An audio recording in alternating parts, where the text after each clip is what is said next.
Cara, eu já vou começar com um desabafo que eu tô meio irritado. É impressionante a capacidade que o Flamengo tem de complicar um jogo teoricamente simples, resolvido. É impressionante a incompetência que o Flamengo tem de fechar o caixão, sabe? É impressionante a maneira com que o Flamengo consegue complicar o que tá fácil, o que tá simples, tá resolvido. O Flamengo ele termina o segundo tempo ganhando de 3-1. O time jogando relativamente bem, embora tenha sido um jogo aberto, o primeiro tempo foi meio aberto, os dois times querendo buscar dentro de suas limitações, o Flamengo uma superioridade técnica por conta dos jogadores, esse é fato. Mas assim, o Bahia foi um time que foi pra frente, ele tentava construir as jogadas e assim, o Flamengo ele conseguiu demonstrar no primeiro tempo uma superioridade numérica ali dentro do meio de campo em relação à formação dos dois times. Você via claramente que o Flamengo ele conseguia manter um pouco mais de controle sobre o meio de campo, né? Embora tenha terminado o primeiro tempo com menos posse de bola, o que isso não quer significar diretamente de que o Bahia foi superior, mas que o Flamengo sabia o que fazer com a bola. Então, pela qualidade dos jogadores, individualidade do time, o Flamengo ele conseguiu entregar algo melhor no primeiro tempo. Mas aí vem o segundo tempo e o São Paulo faz um negócio, assim, uma estupidez, onde eu coloquei, o Flamengo venceu, mas ele não mereceu, né? O resultado mais óbvio ali seria, de repente, um empate ou até mesmo a vitória do Bahia, pelo que o Bahia conseguiu produzir com dois jogadores a menos. Então, assim, quando eu falo que o Flamengo ele tem uma capacidade incrível de conseguir complicar coisas fáceis, cara, o Flamengo estava com dois jogadores a mais e o Flamengo não conseguia chegar no gol do Bahia. E quando chegava, era o Bruno Henrique atabalhoado, o time. O Ayrton Lucas ainda conseguiu perder um gol incrível no finalzinho do segundo tempo. E por muito pouco o Bahia não fez o terceiro gol, que seria o gol de empate, e até mesmo poderia complicar a situação do Flamengo, haja vista que você já estava com dois jogadores a mais, né?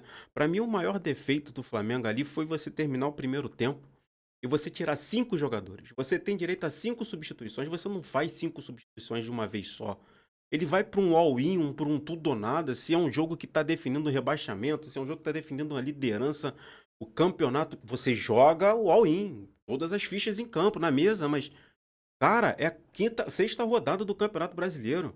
Tá certo que o Flamengo precisava ganhar, só tinha uma vitória, ainda não tinha vencido fora de casa. Não faz sentido. Não faz sentido você substituir um goleiro no segundo tempo. Sei lá, cara, faz duas, três substituições, quatro que seja, mas deixa uma. E um goleiro, se o cara não tá machucado, não faz o menor sentido você colocar o Santos. O Santos, ele tá mal tecnicamente, não é de agora, já fez um tempo. Ele tomou aquele segundo gol que, pra mim, era defensável. Não tô falando que o outro ia defender, mas aquela era uma bola defensável. Não era uma bola complexa. O cara entra com 6 minutos de jogo, ele vai e toma um gol daquele. Que tipo de segurança esse cara vai passar pro time? E isso tudo passa também pro time. O momento que o goleiro tá, que é a última barreira, a última posição ali defendendo o gol do time, cara, ele tem que ser um cara que passe segurança pro time jogar.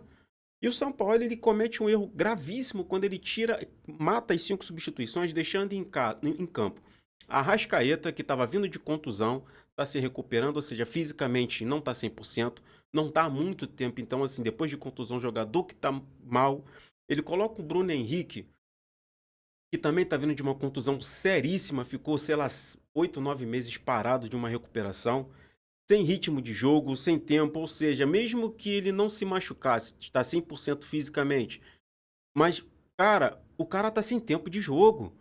Ele poderia sentir alguma outra coisa, se alguém se machuca, ia jogar com um a menos sem a menor necessidade. Então, assim, isso tudo que a gente viu hoje passa pelas mãos do Sampaoli, que pra mim ele errou e errou feio. Ele colocou em risco uma vitória que não tinha a menor necessidade. O Flamengo ele tava com o jogo ganho, o jogo nas mãos. E além dele colocar o Bruno Henrique, manter o Arrascaeta para jogar 90 minutos vindo de contusão, mal fisicamente, ele corre e tira o Cebolinha. Cebolinha vinha fazendo um bom jogo. Ele vinha fazendo um jogo bom, ele sofreu o pênalti que o Gabigol converteu, ele estava jogando bem, ele deu assistência pro gol de cabeça do Davi Luiz, se não me engano. Cara, não faz sentido, ele fez um all sem a menor necessidade. A entrada do Pulgar no lugar do Matheus França até legal, porque o Matheus França não estava 100% e o Pulgar nos últimos dois jogos ele fez um bom trabalho no meio de campo, né? Ele poderia formar ali com o Thiago Maia uma dupla de meias boas e melhorar aquela marcação.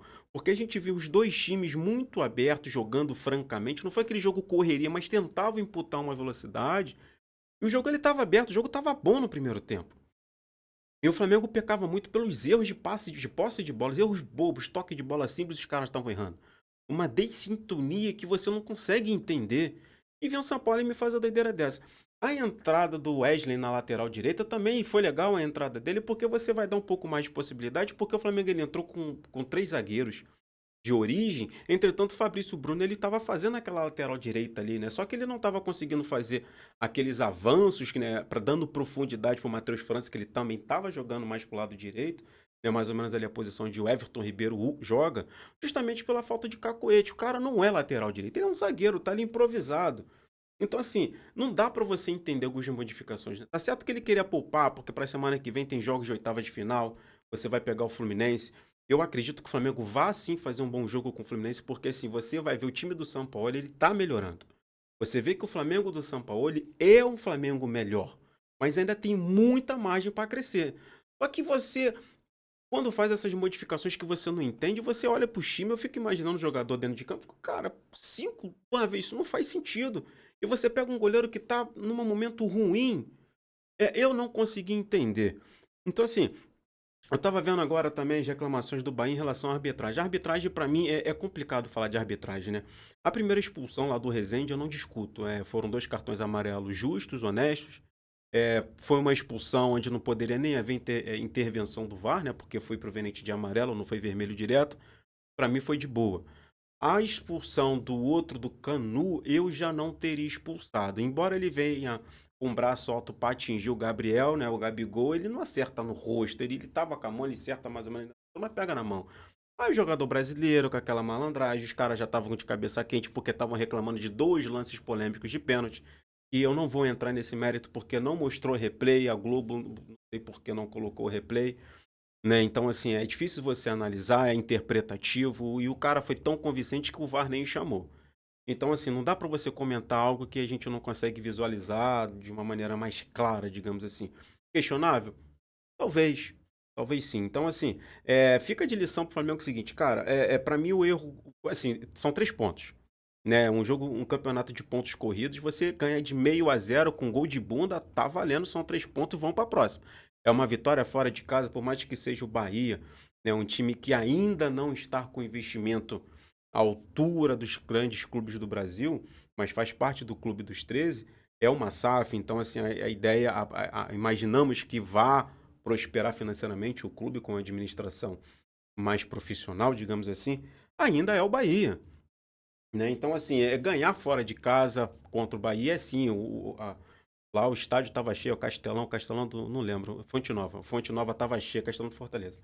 Estava cheio, 40 e tantas mil pessoas lá, 47, né, mil pessoas, quase batendo recorde de público. Então, assim, cara, é procurar entender a maneira como vai fazer as mexidas. Dá para você mexer melhor. Só que é o seguinte, o Flamengo precisa entender o que está acontecendo ali, porque é uma jogadores extremamente dispersos. O Bruno Henrique ainda não está 100%. Temos que recuperar o Bruno Henrique, ele merece jogar, mas assim, não dá para você queimar, errar do jeito que errou assim. Errar é humano, mas você tem que arriscar com uma certa cautela. Eu acho que o São Paulo ele foi para um all-in muito sem necessidade. Não tinha a menor necessidade do São Paulo ali para esse all-in. Mas, por sorte, eu vou dizer que não foi competência. Hoje o Flamengo venceu, mas não mereceu e venceu por sorte. Não foi competência, azar do Bahia. Quem ganhou hoje o jogo do Flamengo, na verdade, foi o Bahia que perdeu para o Flamengo quando teve seus 2 jogadores expulsos. Não vou falar que o juiz ajudou ou deixou de ajudar. O lance da segunda expulsão, eu talvez não teria expulsado. Os pênaltis eu não tenho como comentar, porque eu não consegui ver o replay. Não foi colocado muito na televisão, mas assim, eu acho que tem que sentar e o time tem que conversar, porque tem muita coisa errada ali dentro. Né? E eu acho interessante, sim, que quem estiver assistindo, vai assistir a entrevista do Fabrício Bruno no final do jogo. Cara, ele fala muito, muito bem as palavras que ele colocou ali. Tem muita coisa para acertar. É isso. Gostou? Curte, comenta, compartilha. Tamo junto. Abraço.